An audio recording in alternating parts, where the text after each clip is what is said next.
અંજામ એક્સપ્રેસ ન્યૂઝની અંદર આપનું હાર્દિક સ્વાગત છે। સમાચાર છે દાહોદ જિલ્લાના બારિયા તાલુકાના પીપલોદ ગામના।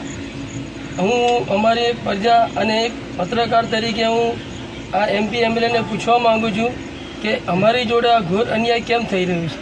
એક તો અમારા એમપી એમએલએ એવા છે કે એક ધાનપુર તાલુકો બનાવી દીધો અને બીજા છે અમારા તે એમને સિંગોડ તાલુકો બનાવી દીધો છે, બરાબર છે। છતાં પણ અમને કોઈ પ્રોબ્લેમ નથી। તમે તાલુકો બનાવો, જિલ્લો બનાવો, સમ્રાટ સિટી બનાવો। અમારું પીપલોદ એક કેટલા વર્ષથી એક હબ સેન્ટર છે વેપારીનું। અહીંયા 10 ટ્રેનનું સ્ટોપેજ છે, મોટું બસ સ્ટેન્ડ છે, 10 થી 15,000 પબ્લિકનું રોજનું અવર જવર છે અને અહીંયા એક જિલ્લા લેવલનું ગામ છે, છતાં પણ એને તાલુકો નથી બનાવ્યો।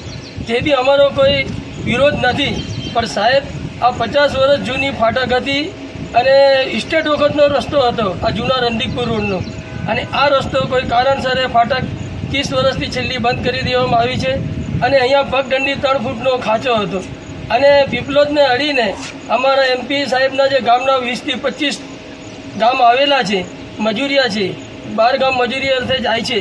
આ બધાને પણ અહીંયાથી અવર જવર કરવી પડે છે અને અહીંયા સ્કૂલ છે ગુજરાતી નિશાળ 1 થી 9 ધોરણ છે। અહીંયા પણ 3 થી 4,000 બાળકો આવે છે અને અમારે તાલુકા મથક છે બારિયા, ત્યાં મામલતદાર ઓફિસમાં બધા આવતા જતા, એટલે અહીંયા રોજનું 10 થી 12,000નું અવર જવર છે અને આ લોકોએ જે રસ્તો હતો એ પણ બંધ કરી દીધો છે અને આ લોકો તાનાશાહી ચલાવી રહ્યા છે। પ્રજા ક્યારે જાગશે? મારા પ્રજા મિત્રોને મારે કહેવું છે કે એક પત્રકાર છે, અમે બધું ઉજાગર કરતા હોય અને આ લોકોને ધ્યાનમાં રાખવું જોઈએ કે પ્રજાએ તમને આટલી ઉપર પહોંચાડ્યા છે। અને યાદ રાખજો સાહેબ, 2027ની ચૂંટણી આવે છે અને એવું ના થાય કે તમે પણ ઘરે ભેગા થઈ જાઓ। આ અમે ઉપર લાયા છે ને, તો એ અમારી પ્રજાની તાકાતે તમે ઉપર આવ્યા છો સાહેબ। તમે વોટ લેવા આવો છો ને તો ઘરે ઘરે અમને હાથ જોડો છો ને વિનંતી કરો છો કે ભાઈ ધ્યાન રાખજો, બરાબર છે। અમને તમે વોટ આલીને ઉપર લાયા છે ને, તો અમને એ આવડત છે, તો નીચે લાવવાની બી આવડત છે। પબ્લિકનો અવાજ તમે દબાઈ નથી શકતા સાહેબ, યાદ રાખજો।